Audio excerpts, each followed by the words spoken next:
My money gun has no money, and that's because I'm broke. And if you're broke like me, you can follow these 4 steps to fix your financial situation. Now, I'm an internet entrepreneur. I've been making millions of dollars online, but I've been broke multiple times before. So I know what it's like, and it's really hard to not just retreat into your emotional or your reptilian brain when you're in these situations. So it's good to sit and think with your thoughts and then follow these simple steps, which I'm going to lay out for you in this video to help you get out.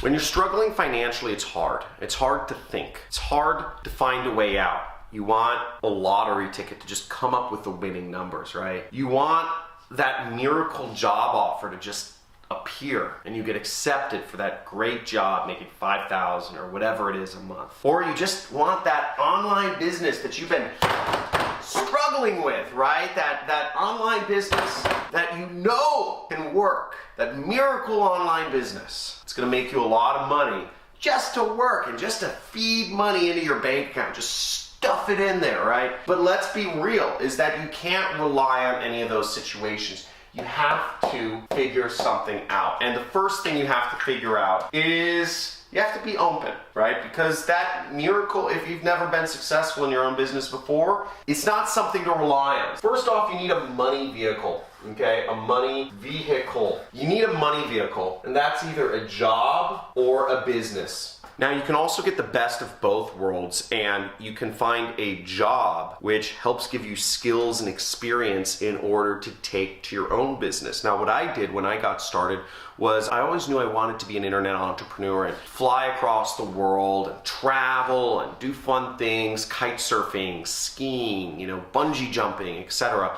And I chose the path of both worlds. I got a job working for an internet business. So while I was working my job, I was learning 8 hours, 10 hours a day I was working. I was learning every single hour of the day skills that I could directly take over to my own business and make me money. This is the hardest one because it's managing your finances, tracking, budgeting, and making sacrifices. Now, a lot of folk do not want to track their finances. It seems like such a demeaning and patronizing thing to have to write down all of your purchases and write down where your money's going.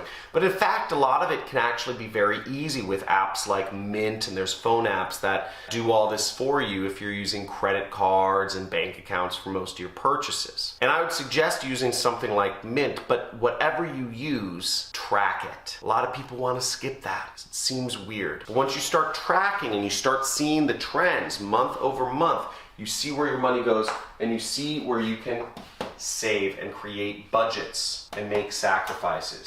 If you're guilty of not tracking, of not budgeting, of not sacrificing, if you're guilty of any one of these, even when you've been in a prickly situation, type in guilty in the comments below.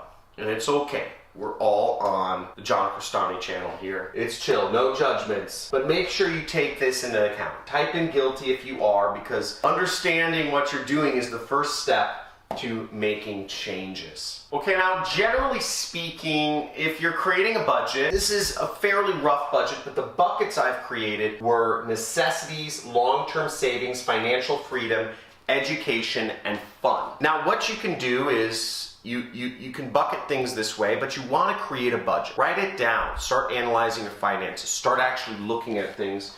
Now, most people, this will work out, but 60% for necessities, 10% for long-term savings, 10% financial freedom, 10% education, and 10% fun. Now, what are these buckets and what is their importance? You might be wondering. Well, necessities are things like rent. They're things such as food, maybe it's health insurance, etc. Whatever you consider a necessity, these are necessities. And be real, don't say fun is a necessity. Fun is fun category. Fun category is stuff like vacations, trips, eating out. Education is investing in your own self. You're not gonna grow, you're not gonna get to the next level if you don't invest in your education.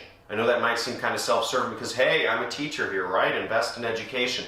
But let's be real here. Most people spend way too much money on education. Most people spend like In America, people spend $100,000, $200,000 to send each of their kids to college. That's out of control. Financial freedom is long-term investments. It's cash flow stuff. And this isn't a necessity in the beginning, but I include it in there because I think it's important. Cash flow things can be stuff such as bonds. They can be things such as real estate. Really, I look at them as stuff such as real estate. That's where I'm putting my financial freedom stuff in, income properties. And long-term savings in America, it's your retirement account. It's stuff you're not going to touch until you retire. And keeping a habit of always putting away 10% towards your retirement is a very good habit to get into. Now for me, my budget, it's a bit different than this. I'm in probably a different income tier than most people. I am in the 1%.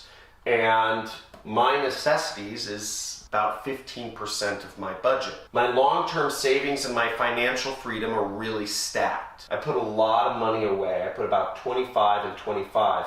I put a lot of money away into savings and into retirement accounts because that's what I'm preparing for. I'm trying to get to the level, I'm still not there yet, where I can retire and literally live the rest of my life off of interest or cash flow. And I always invest in my education. I'm an education junkie. I spent $100,000 on a single mastermind this year, which may seem ridiculous to some people to spend $100,000, but I'm still within 10% of my budget. So I'm still maintaining the same budget that most people in the world are. If not, maybe I'm spending less because I don't have college debt. And the last thing you want to put your money into is a wealth vehicle. So again, that financial freedom money, that should go into something where you can get good cash flow from, you can get an income from.